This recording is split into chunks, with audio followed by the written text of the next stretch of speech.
¿Qué tal? Buenos días. Continuamos con esta semana especial, lo mejor de 2015.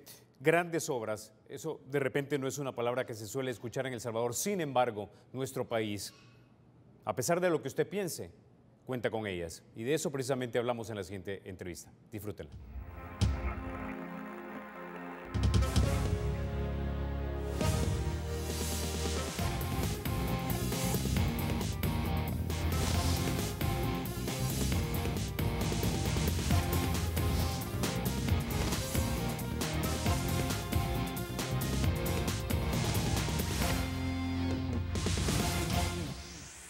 De casi 7 millones de salvadoreños, habrá quizá unos 38.000 que tienen idea del país del que vamos a hablar. Esta cifra según la Digestic, y digo quizá porque las grandes obras de las que vamos a hablar, algunas de ellas fueron iniciadas antes de 1935. Poco sabemos de por qué El Salvador está como hoy está, ni tampoco quién lo hizo o quién lo diseñó. No sabemos de esto también.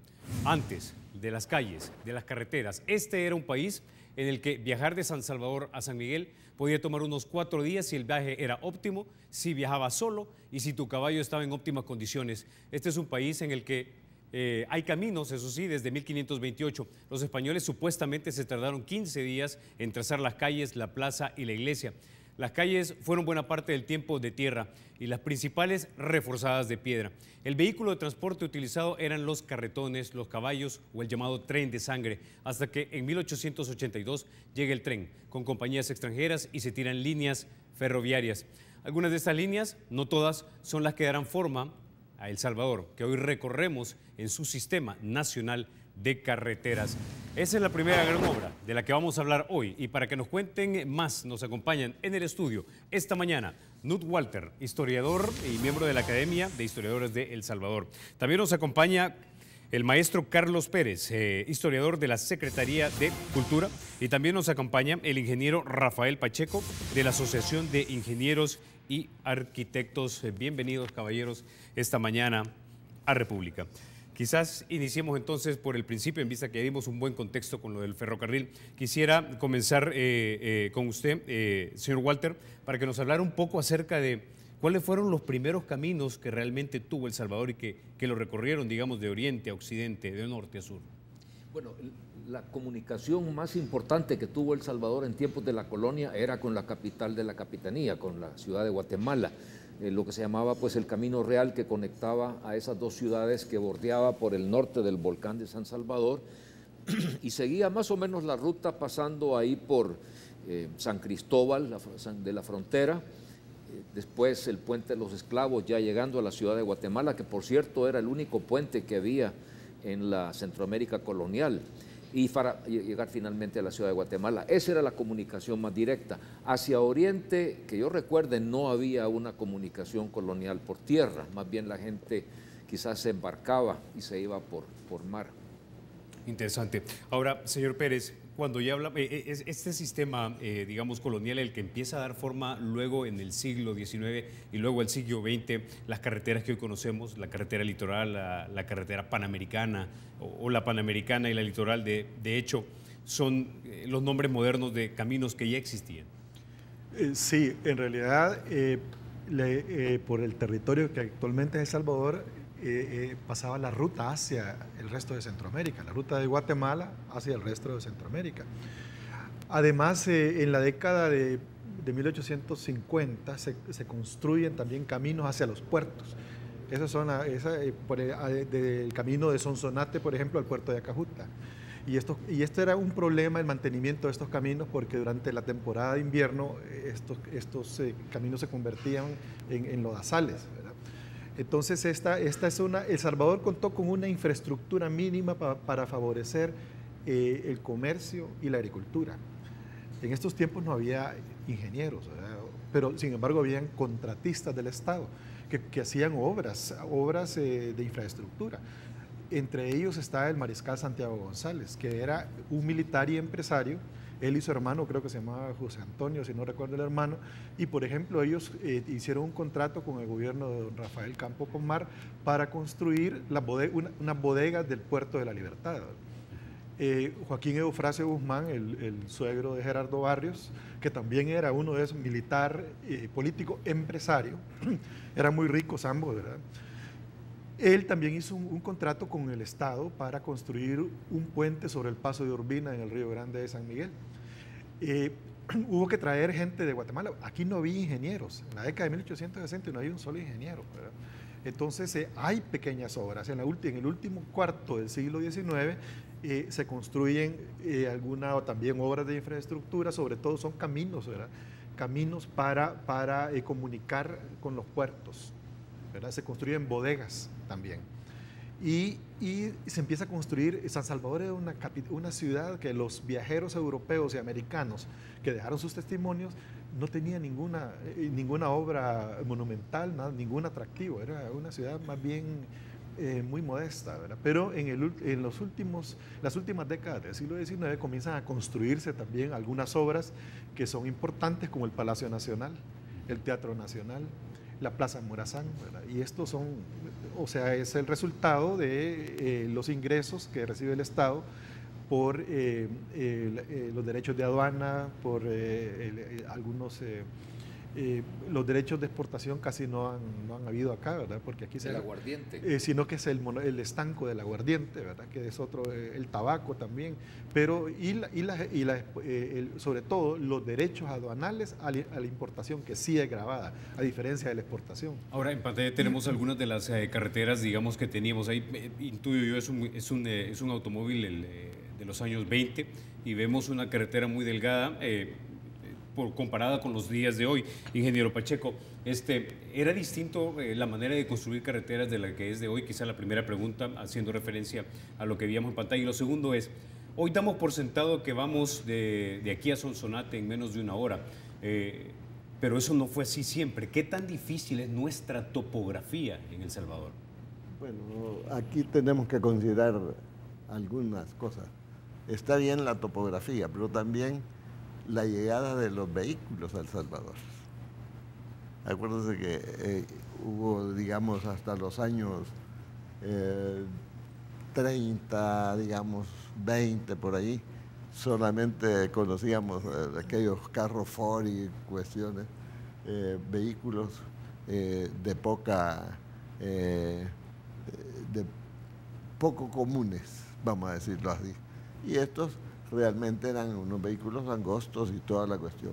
Eso dio origen a las carreteras que fueran angostas inicialmente.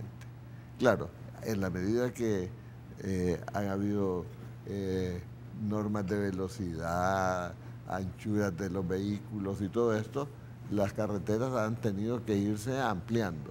Y desde luego nosotros en este momento gozamos de algunas carreteras, digamos, que permiten que cualquier vehículo que se construya en cualquier parte pueda hacer recorridos sin mayores problemas. Pero yendo al centro histórico, nuestro centro histórico era empedrado, después fue asfaltado. Sin embargo, la infraestructura de aguas lluvias, de agua potable y de aguas negras fue tomado en consideración. Así hay, digamos, hay bóvedas antiguas que unen algunos puntos que durante mucho tiempo se pensaba que iba de cuartel a cuartel, y eso, la realidad era para darle salida a las aguas lluvias. Recordemos que San Salvador es atravesado más o menos por unas 20 pequeñas quebradas, que en invierno llevan en suma unos 800 metros cúbicos por segundo, pero en verano llevan 6-7 metros cúbicos por segundo, que es el agua que nosotros en este momento utilizamos. O sea que su infraestructura se ha ido acomodando. Por eso hay veces encontramos encontramos una bóveda, encontramos tuberías de acero intactas. Y esto debido pues a la forma que se fue desarrollando el centro de San Salvador, que dicho sea de paso, si tomamos las cuadrículas de desarrollo urbano, en muchas partes se ha cumplido. Y eso ha dado oportunidad de que veamos algunas calles que se han prolongado y otras que muy pocas curvas, vamos a decirlo así. Ahora, si le damos un poquito y adelantemos en el tiempo ya a principios del siglo XX, 1915, 1920, ¿empieza a existir ya una planificación de cómo sería el sistema de carreteras, señor Walter? Bueno, todavía no, porque como menciona el ingeniero, la cultura del automóvil comienza hasta después de los años 20, es decir, la cultura ya más o menos masiva, autobuses, camiones, etcétera. Fíjese que en 1950 todavía no había ni 5.000 carros en todo el país, pero había más de 20.000 carretas todavía, muchas más carretas que camiones o pickups. Entonces la velocidad del movimiento del transporte era bastante más lento. Para los años 20 o para los primeros, digamos, 20 años del siglo XX, el ferrocarril era el sistema de transporte terrestre preferido para la gente que podía, claro, pagarlo. Ya para 1920 el ferrocarril conectaba desde Cutuco hasta Acajutla. Uno podía atravesarse todo el país en ferrocarril y era el único país en Centroamérica que tuvo ese desarrollo ferrocarrilero. Para el año 30 ya uno podía irse hasta Guatemala por la conexión allá por Santana, por Huija, ¿no? Y a conectar con el ramal guatemalteco de la IRCA. La IRCA era el ferrocarril internacional de Centroamérica. Y el tramo de Acajutla a San Salvador, pasando por Santana, por Sonsonate, era de la empresa inglesa. Entonces el ferrocarril dominó el transporte terrestre hasta los años 30. Y fíjese una cosa rara, que después de 1930 la red ferrocarrilera ya no creció, ahí se quedó. Y se quedó no solamente en ramales y en rieles, sino que también se quedó en equipo. La única innovación que los ferrocarriles experimentaron fue la introducción de las locomotoras de diésel, las diésel eléctricas. De ahí todo el resto del equipo es el mismo. Si usted va ahora a Fenadesal, va a ver equipo de los años 20, de los años 30, pero que no se ha renovado para nada. Bueno, ya no funciona, claro. Lo único nuevo fueron, como le repito, las locomotoras. Ok, ahora bien, pero tengo entendido que en los años 30 se crea la dirección, en ese entonces creo que no era Dirección General de Caminos. ¿Existe ya en esos momentos la gestación de un plan maestro de desarrollo de las diferentes carreteras de nuestro país? Yo no he encontrado ninguna documentación sobre la existencia de un plan maestro, pero sí quiero yo insistir en que el tráfico de vehículos automotores coexiste con el tráfico de carretas y carretones en la ciudad capital. O sea, yo creo que las personas de mi edad recordamos haber visto carretas, ¿verdad? Inclusive hay accidentes, hay personas atropelladas por carretas, eso se aparece en las noticias en los periódicos en la década de 1940, inclusive en 1950. Además, hay en las ciudades, en aquel entonces uno podía ver también ganado, o sea, pequeñas partidas de ganado que circulaban en medio de la ciudad, porque los vehículos automotores no eran muchos, el transporte colectivo también era muy limitado. Si existe un plan de carreteras, yo no he encontrado ninguna evidencia documental sobre esto, pero claro que hay un programa de construcción de carreteras. Ahora, las dos carreteras, digamos, que conocimos todos de chicos, la carretera panamericana y la litoral, ¿se planean cuándo aproximadamente? Bueno, esto anda alrededor de los años 45, 50, porque ahí aparece la carretera del litoral, que como platicábamos anteriormente, la carretera esta fue concebida para El Salvador. Siempre hemos tenido recursos financieros un poco cortos, entonces fue concebida para hacerse en 2, 3, que en ese momento se llaman riegos, o sea, 2 o 3 capas de asfalto, para darle mayor durabilidad, y no teníamos suficientes vehículos que la utilizaran. Entonces no debemos de perder de vista esa forma.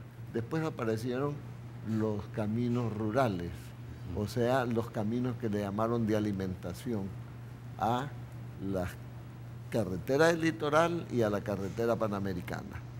La carretera panamericana se desarrolla primero en el centro de El Salvador, y la del litoral casi uniendo prácticamente Cutuco con Acajutla. Definitivamente son carreteras que unían la costa, el centro. Posteriormente ya fueron apareciendo estos caminos de alimentación, aunque San Salvador siempre tuvo la carretera hacia el Puerto de la Libertad, que fue construida alrededor, entendería yo, de los años 30, entre 30 y 40. Existe desde el siglo XIX esa carretera. La carretera ese que camino, va sí, de San Salvador hasta la Libertad. Sí, en relación a la carretera del litoral. La carretera del litoral fue inaugurada en 1959 durante el gobierno del teniente coronel José María de Lemos. Y fue novedosa porque ahí, por ejemplo, se perforaron 5 túneles en la roca, ¿verdad? En algunos cerros costeros, y todavía lo podemos ver, ¿verdad? Entonces, son los túneles con los que vamos luego, esos túneles que tenemos en pantalla. Sí, exactamente. ¿Qué tan complicada fue esa obra de ingeniería? Fue complicadísima, complicadísima, esa perforación en la roca viva, ¿verdad? Entonces, por eso fue considerada una proeza, ¿verdad? Haber construido esta carretera del litoral, que iba en realidad desde la Libertad hasta un tramo. El tramo no atravesaba todo el litoral salvadoreño, sino que de Libertad hacia el oriente. ¿Había una visión desarrollista de los gobiernos de ese entonces, señor Walter? Absolutamente, es decir, a partir de los gobiernos del golpe del año 48 hasta los fines de los 70, o bueno, hasta fines de los 60, la modernización, el desarrollo era la palabra que mejor describe la iniciativa de los estados, de los gobiernos sucesivos. Es decir, la industrialización necesitaba una red de infraestructura de transportes, sobre todo puertos y aeropuertos también, ¿no? El aeropuerto de Ilopango se construyó o se inauguró en el año 48 y funcionó hasta el año 80 prácticamente, cuando se trasladó el aeropuerto al actual sitio en Comalapa. Las carreteras, ya la litoral y la panamericana, estaban plenamente asfaltadas de punta a punta para el año 60. Es decir, el país tenía una infraestructura vial sumamente buena, y eso fue lo que dio en el traste, me parece, con los ferrocarriles. El ferrocarril no pudo competir con la velocidad y con la versatilidad del automóvil, es decir, el transporte de automotriz. Un camión podía recoger la carga y entregarla a la puerta de la bodega, en la puerta de la fábrica. El ferrocarril estaba un poco más limitado, claro. Y hay una cuestión muy importante, los puentes. En realidad el río Lempa era una barrera natural, ahí habían lanchones para pasar al oriente del país, y eso hacía que realmente el oriente, San Miguel, que antes era todo el oriente, ¿verdad? Casi era un estado vecino, ¿verdad? Entonces, los lanchones funcionaron durante el siglo XIX. Tengo entendido que el puente Cuscatlán fue el primer puente sobre el río Lempa. El primero se comenzó a construir durante el gobierno de Salvador Castaneda Castro, que es el puente, 1946, el puente de San Marcos Lempa. No, ese fue inaugurado por Martínez en el año 38. El de San Marcos Lempa, el puente de oro. No, perdón. El puente de San Marcos Lempa comenzó a construirse durante el gobierno de Salvador Castaneda Castro, pero fue inaugurado por Óscar Osorio en 1952. Correcto. Y a ese se le llamó el puente de oro. Pero el puente de Cucatlán es anterior al puente de oro. Sí. Y ese sí lo inauguró el general Martínez. Exactamente. Bueno, a la par de esto, no perdamos de vista el desarrollo hidroeléctrico que tuvo El Salvador. Además, sí. Con todas sus pequeñas generación de energía hidráulica, que aún existen las turbinas que fueron puestas en aquella época, que ya no hay repuestos, pero que en muchas cosas ya las estamos fabricando en el área, digamos, Centroamérica, y eso no debemos de perderlo de vista, porque esto representó hacia el lado rural que su desarrollo fuera un poco más lento. Ok, vamos a quedarnos con esa idea porque precisamente al regresar vamos a hablar de esas obras de desarrollo, incluyendo las presas hidroeléctricas y los dos aeropuertos de los que ya hemos mencionado y los puertos también. De eso hablamos en minutos. Ya volvemos.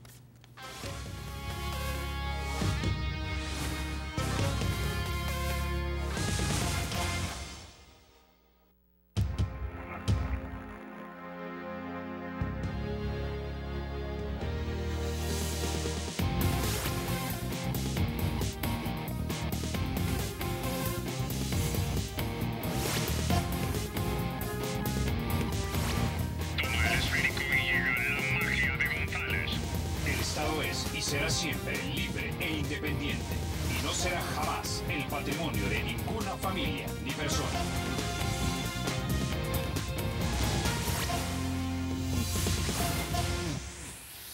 Ahora de las obras de desarrollo, una de ellas, quizás las más impresionantes que nosotros podemos ver son las presas hidroeléctricas, Cerrón Grande, 15 de septiembre. Tengo entendido que usted estuvo de alguna manera en contacto con los equipos que quizás diseñaron o que gestaron durante el gobierno del presidente Sánchez Serén esas obras. ¿Puede hablarnos un poco de eso, ingeniero Pacheco? No, Sánchez Serén, le dijo. Perdón, Sánchez Hernández. Sánchez Hernández, no.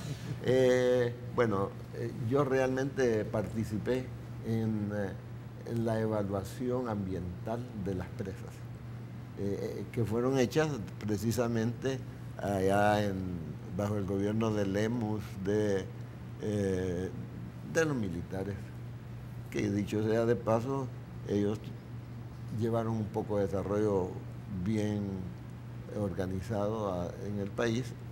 Esto no va de... pero tengo que... ¿Por qué crear unas presas? Porque eso intuyo es una gran obra. No, desde luego. El país necesitaba para desarrollarse la energía. Y la energía solamente es a través, en ese momento, de obras hidráulicas. Casi, digamos, quiero decir que los que fueron a España, a Europa a estudiar, trajeron las primeras plantas hidroeléctricas, plantas pequeñas de 1 mega a 2 megas de capacidad. Y esto lo hicieron cuando venían de allá con la inquietud de que ya también estaban con las plantas hidroeléctricas pequeñas. Y para el país, pues, hasta cierto punto fue bueno. ¿Qué tan complejo fue la construcción y el diseño de estas presas? Bueno, las pequeñas no han tenido mayores problemas porque casi todas se desarrollaron dentro de las propias propiedades de los... dentro, bueno, la legislación salvadoreña ha ido cambiando, y entonces dentro de las propiedades de los dueños. Ahora, ya las presas más grandes, desde luego que tuvieron otra visión, ¿verdad? Creo que una bajo el periodo del ingeniero Cabrales como ministro de Agricultura, se diseñó, por ejemplo, se llegó a la 5 de noviembre. Posteriormente, bueno, ya se había trabajado en la de Guajoyo y Cerrón Grande, que ya es más cercana a nosotros. Y por ahí, y todavía pues parece que los ríos nuestros tienen algunas virtudes que tenemos que utilizar. Ahora, ¿cómo nos servíamos antes de energía eléctrica entonces si no teníamos estas presas? Bueno, yo me imagino que deben haber habido generadores, yo no sé, cada vez que Walter pueda... No, yo me acuerdo de eso, es decir, estaba la CAES era la Compañía de Alumbrado Eléctrico de San Salvador, que tenía una planta generadora térmica en Agua Caliente, camino a Soyapango, era una planta diésel, pero fallaba, es decir, todas las noches eran candelas, era como de rigor, ¿no? Es decir, ¿entre qué años y qué años era bien intermitente el servicio y tenías que Los años comprar 40, candelas? es que la ciudad de San Salvador empezó a crecer rápidamente después de la Segunda Guerra Mundial y las instalaciones de la CAES no daban abasto y no había capacidad para la industria que también se estaba montando. Entonces la 5 de noviembre fue indispensable, ¿no? Esa fue la obra cumbre de los gobiernos de ese tiempo. Yo me acuerdo incluso el día de la inauguración, mi papá fuimos a la Plaza Morazán y habían puesto una gran bandera de luces azul, blanco y azul, y el presidente Osorio jaló la palanca y se incendió eso, y puchica, nunca habíamos visto tanta luz de noche como esa bandera. Interesante, ¿cómo era entonces la vida de un salvadoreño en ese entonces? ¿Quiénes tenían luz, quiénes no tenían luz, y qué tanto podías esperar que, aunque tú fueras, digamos, de una familia afortunada, tener luz siempre? Bueno, recordemos que la luz se utilizaba básicamente para alumbrado en cuanto al servicio doméstico. Las cocinas eran de gas o de leña, es decir, había poco consumo eléctrico en artefactos eléctricos como ahora, que hay mucha corriente que se usa pues para cosas que no son estrictamente de alumbrado, hornos microondas y ese tipo de cosas. De tal manera que la noche era mucho más oscura en San Salvador entonces. El alumbrado incluso era alumbrado de bombillos corrientes, no habían estas luces de sodio de alta iluminación, pues. Era una vida con menos actividad nocturna, si no mal recuerdo. Yo recuerdo que eran unos focos muy débiles, unos foquitos que habían antes. Cuando vinieron las primeras luces de sodio fue un acontecimiento. Ahora, ¿cuántos días de la semana de repente tú podías esperar de que no ibas a tener energía eléctrica ni para alumbrarte? Bueno, no, yo creo que siempre tuvo todos los días luz. Sí, Lo que pasa es que no teníamos desarrollo industrial. El desarrollo industrial fue exigiendo cada vez más y más recursos eléctricos. Yo solamente quería destacar que la presa 5 de noviembre fue emblemática, fue el orgullo del gobierno de Osorio, que inclusive durante la inauguración Osorio manifestó que este era el acontecimiento más grandioso desde la creación de la República en el siglo XIX, la construcción de esta presa. Entonces, y eso todos lo recordábamos, creo que estuvo emisión de sellos, por todos lados aparecía la presa, ¿verdad? Las fotografías de la presa. Entonces, esto fue muy importante porque favorecieron los planes del gobierno de desarrollar una industria. Sí. Y eso fue importantísimo. El gobierno de Osorio coincide con un periodo de bonanza económica. Sí. Y hay inversión en infraestructura, pero de cara a crear una industria nacional. Coincidente con la represa 5 de noviembre, se instalaron en San Salvador también los primeros semáforos.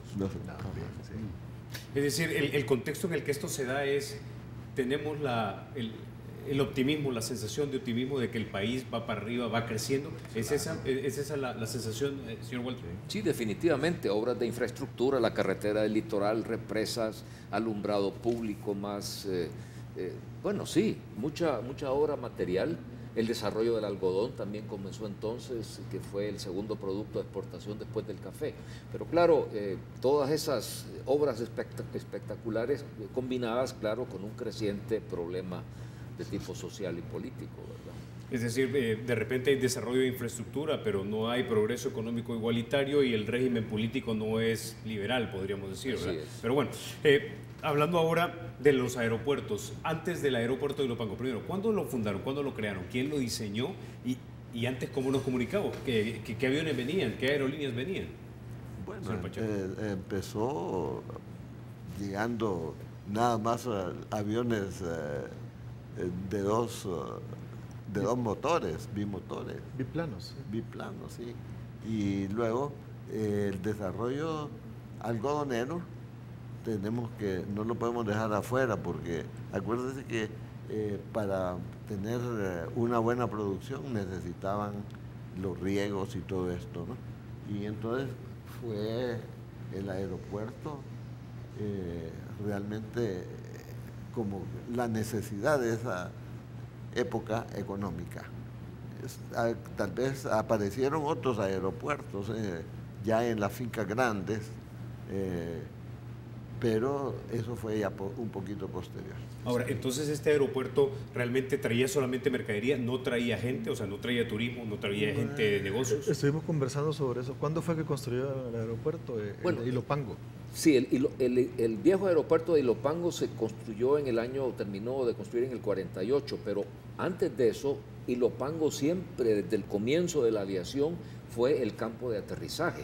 En un comienzo era un gramal, pues era una pista de grama cuando eran aviones que venían aquí nada más de exhibición, pues estos pilotos aviadores, aventureros, quizás no había servicio de aviación en un principio. Es decir, El Salvador no estaba conectado con el resto del mundo, con líneas comerciales. No, porque no había todavía líneas comerciales. La primera línea que se empezó a viajar por Centroamérica fue la Pan American, pero no solamente aquí, sino que todo el Caribe. Pan American abarcó toda la región del Caribe en los años 30.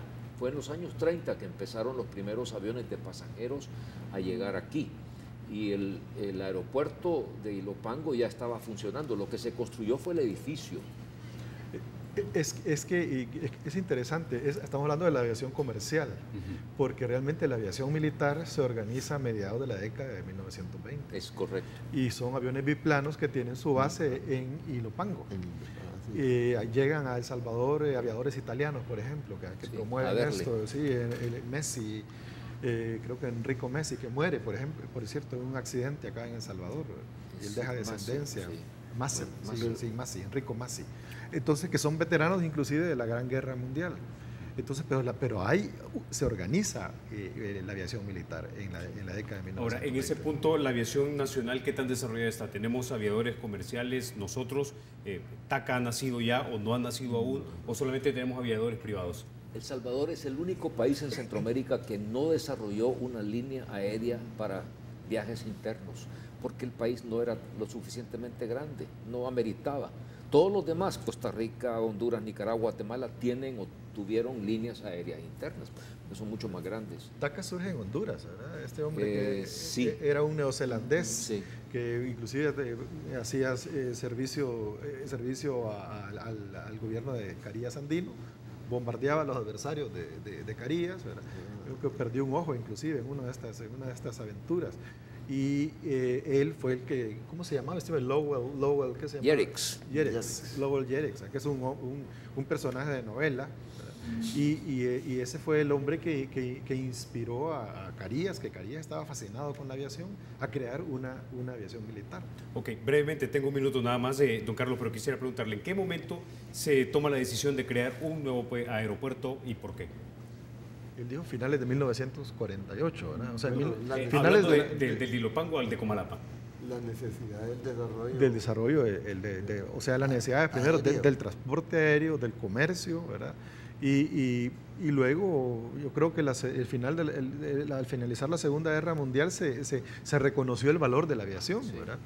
O sea, y eso fue lo que estuvo detrás de la decisión de crear. ¿Cuánto dejó de ser útil Ilopango? ¿Ya no podía crecer por el terreno que tenía? No podía crecer y tenía otro problema que era el clima. Era un clima con mucha neblina y con mucha tormenta. En cambio, la ubicación en Comalapa se escogió precisamente porque no hay tanto mal tiempo. Además, y mucho más terreno, claro. Además, la proximidad a la capital y que había también propiedades privadas con edificios muy cerca del aeropuerto. De Ilopango. Ilopango, sí. Okay, ahí funcionaba también la Fuerza Aérea, al lado prácticamente del aeropuerto internacional estaba la base de la FAS. Okay.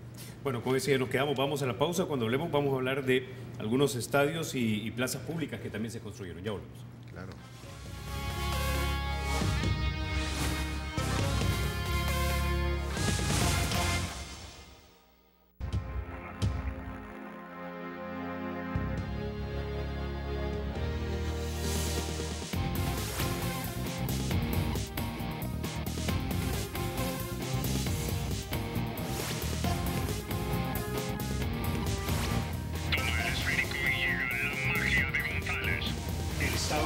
Será siempre libre e independiente y no será jamás el patrimonio de ninguna familia ni persona.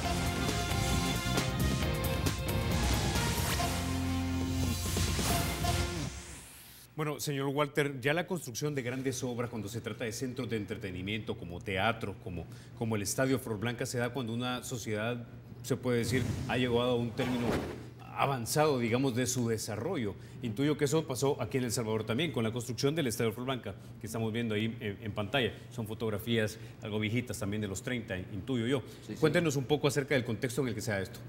Bueno, el Estadio Flor Blanca se construyó totalmente en tiempos del gobierno del general Martínez. es, digamos, sintomático de la forma de proceder de los gobiernos en toda Centroamérica en ese tiempo, que demostraban su eficacia y eficiencia construyendo obras monumentales, palacios, bueno, como en el caso de Guatemala, con el Palacio Nacional de Nicaragua se construyó también bajo el primer Somoza, y la obra, digamos, más importante del gobierno de Martínez en San Salvador fue el Estadio Flor Blanca, que se construyó precisamente para los Juegos Centroamericanos y del Caribe del año 36. Ahora, ¿el general Martínez particularmente creía mucho en la cultura deportiva o era simplemente, como usted mencionaba, un acto de vanidad política, tal vez? Bueno, yo no sé si fue de vanidad política. Yo creo que el teatro, digamos, el Estadio Flor Blanca tiene pues una finalidad estrictamente deportiva, pero también es espectáculo, como lo es, digamos, el fútbol aún en ese tiempo. Lo cierto es que para ser anfitrión de los Juegos Centroamericanos en ese momento era pues algo muy importante y había que responder adecuadamente. ¿Qué tan grande era tener un evento de ese tipo? Y luego, por supuesto, aborda su idea. Esa es una pregunta muy interesante. Creo que eran los 12º Juegos Panamericanos. Recuerde Centroamericanos, que perdón, sí, centroamericanos y del Caribe, pero esto ocurre en un momento en que el gobierno del general Hernández Martínez todavía no había sido reconocido por los Estados Unidos. Entonces esto le da legitimidad, ¿verdad? Proyecta una imagen positiva del país, como que hay estabilidad, como que hay un gobierno que hace este tipo de inversiones en obras, ¿verdad? Que además contribuyen a estrechar los vínculos entre las naciones de Centroamérica, ¿verdad? Y del Caribe, y se le dedica mucho a esto, ¿verdad? Se trabaja día y noche en la construcción del estadio y se ordena a los capitalinos que pinten sus casas, por ejemplo, ¿verdad? Eso orden, ¿no? No es una sugerencia, sino que se ordena que pinten la fachada de sus casas. ¿Y de qué color las tienen que pintar? ¿De blanco? Bueno, eso sí que creo que lo dejaban a juicio de la... Me imagino que no han sido colores muy chillantes, ¿verdad? Pero se hace de todo, ¿verdad?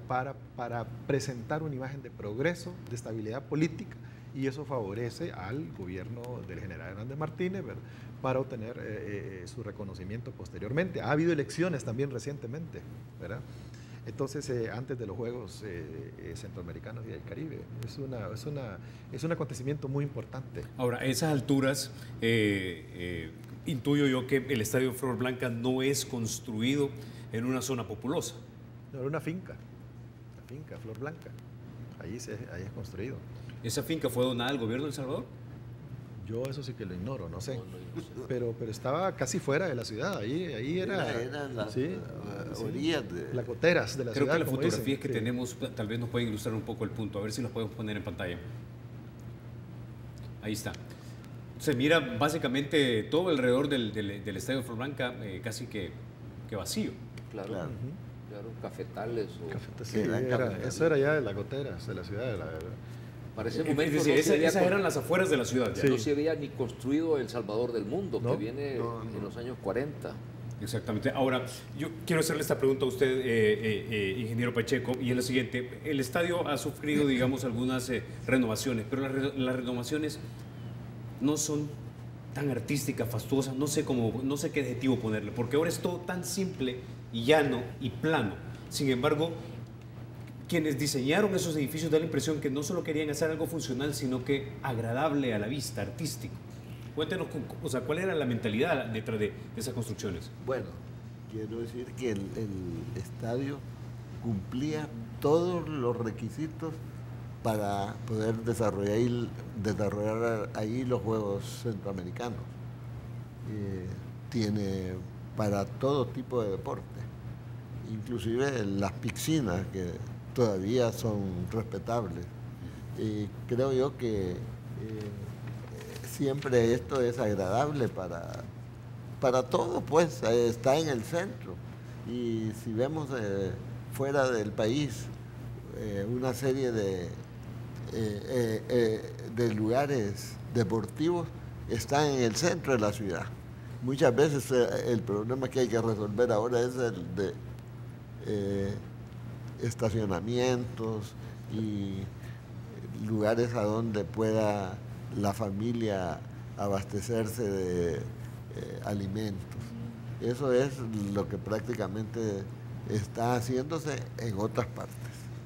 Creo pues que el lugar es adecuado y seguirá siendo adecuado. Puede ir, todavía San Salvador lo permite llegar a pie. Ok, quiero que hablemos ahora. Es muy importante esto, ¿verdad? Porque el estadio tiene capacidad para nuevas ramas deportivas en aquel momento. Las piscinas, la construcción de las piscinas es muy destacado por la prensa nacional. Además se le da mucha vistosidad a la inauguración, a los empleados públicos se les da asueto para que puedan asistir pasivamente al estadio. El estadio se llena, eso es exitoso, el evento es exitoso.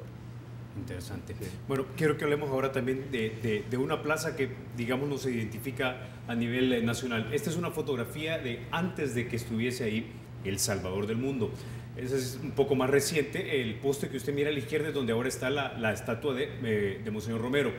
Y posteriormente vamos a ver una fotografía quizás como de los 50, donde ya tenemos, digamos, los policías motorizados y este pick-up de los 60 aproximadamente.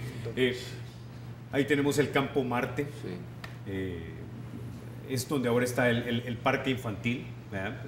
Ese es el lugar donde estaba la Plaza Libertad, y ese nuevamente es el lugar, creo que la Cuchilla le decían, o la Cruzada, no recuerdo muy bien, donde estaba la Plaza Salvador del Mundo, pero quiero que comencemos con eso. Esa parte de San Salvador, señor Walter, era realmente las afueras, y luego ese monumento, ¿a qué obedece?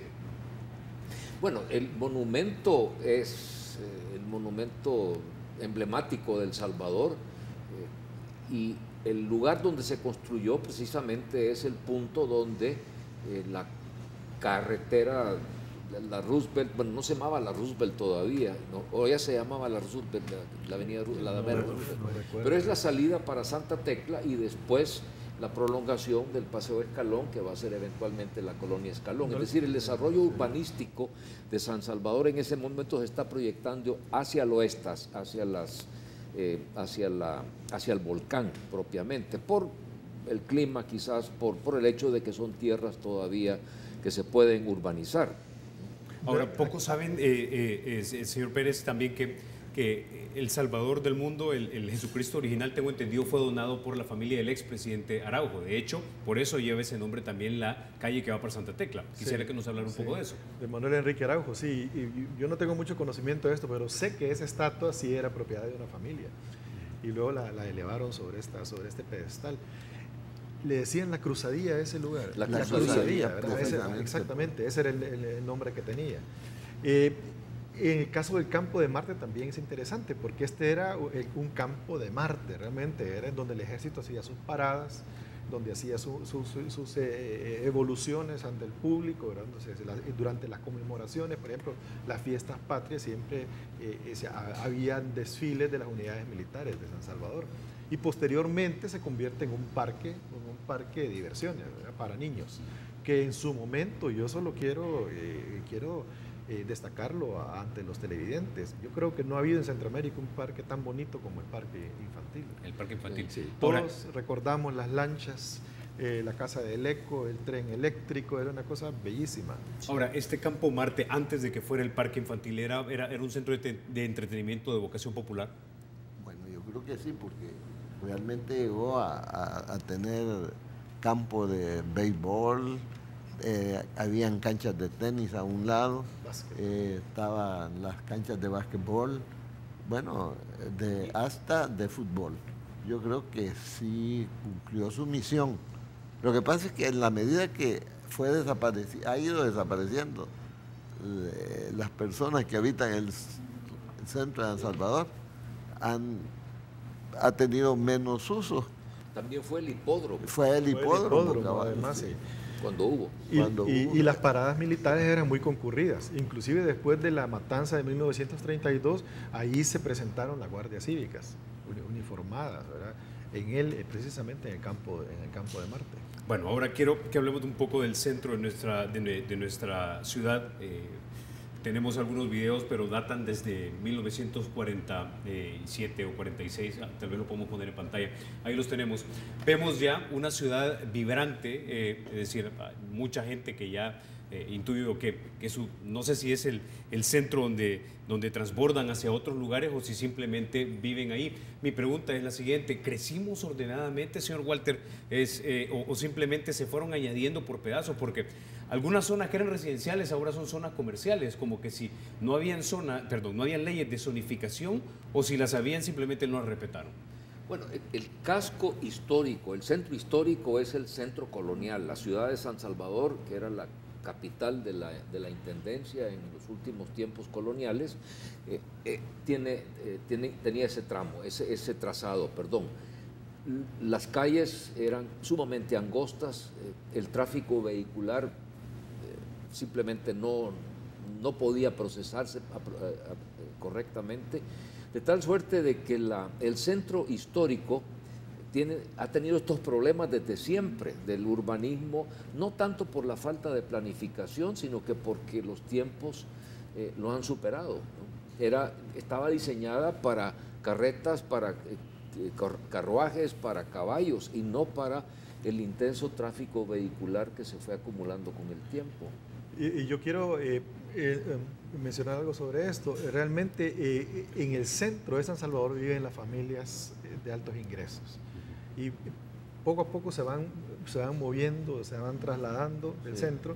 Ahí aparecen edificios extraordinariamente bonitos, como el edificio Ambrogia, que es un edificio de hierro, ¿verdad? Que es importado todo, igual que el Hospital Rosales, que es importado de Bélgica, ¿verdad? ¿Hay mucha más conciencia de que todo tiene que lucir artístico en ese entonces? Yo creo que sí, que se busca mostrar el embellecimiento de la ciudad a través de este tipo de obras. La clase media, los grupos de altos ingresos se van moviendo paulatinamente hasta la colonia, primero hacia esta que es cerca de la Corte de Cuentas. ¿Cómo se llama esta colonia? Laico. No, esa no es la Laico. Hacia esa zona. Pasaje Girola. Sí, y hay unas construcciones muy bonitas. La Flor Blanca también se convierte en una zona residencial, pero poco a poco se va moviendo hacia los suburbios de la ciudad. Ahora, la gente se va moviendo, ¿por qué? Porque a esa altura todavía creo que la relación entre la población urbana y la rural anda por 60-40 o 70-30. Es decir, no hay una gran emigración de gente hacia San Salvador. ¿Por qué se está moviendo la gente entonces?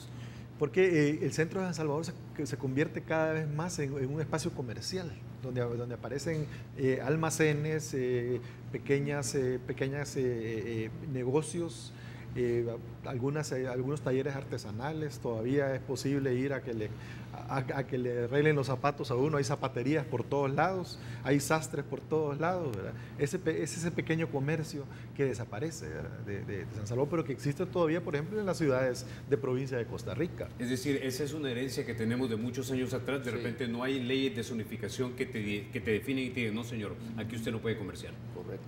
También hay que recordar de que San Salvador ha sido tumbada por terremotos cada cierto tiempo. Eso también es un tipo de renovación urbana no deseable, pero que es un hecho, pues. Entonces la gente se ve obligada a reubicarse, y probablemente las zonas que fueron destruidas por los terremotos dijeron, no, aquí ya no construyo porque esto es sísmico, y se van a otro lado.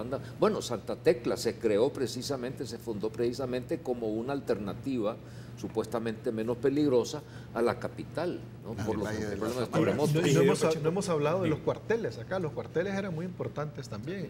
Estaba el famoso, que es el mercado cuartel ahora, que era el primer regimiento de infantería, que estaba frente a la casa presidencial en ese entonces, ¿verdad?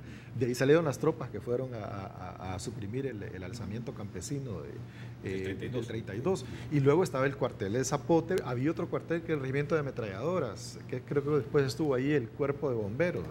O sea, las construcciones militares también se desarrollan a finales del siglo XIX y principios del XX. Ahora, ingeniero Pacheco, se me acaba el tiempo, pero quiero terminar con usted precisamente con una pregunta que es de hoy, pero definitivamente veo que está anclada en el ayer, y es: ¿estaba nuestra ciudad planificada para la cantidad de gente que vive, la cantidad de autos que hay hoy día?